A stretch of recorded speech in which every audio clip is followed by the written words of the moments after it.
నమస్కారం, రుద్ర న్యూస్కు స్వాగతం. అర్హులైన రైతులకు రుణమాఫీ చేయలేదని చిగురుమామిడి మండల కేంద్రంలో రైతన్నలు బీఆర్ఎస్ నాయకులు బగ్గుమన్నారు.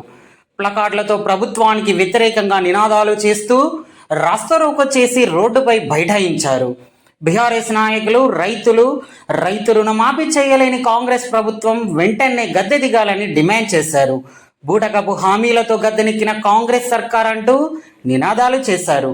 ట్రాఫిక్ స్తంభించిపోగా పోలీసులు రాస్తారోకో వద్దకు చేరుకొని ధర్నా చేస్తున్న నాయకులను అరెస్టు చేసి పోలీస్ స్టేషన్కు తరలించారు. ఈ ధర్నా కార్యక్రమంలో బీఆర్ఎస్ సీనియర్ నాయకులు, రైతులు తదితరులు పాల్గొన్నారు.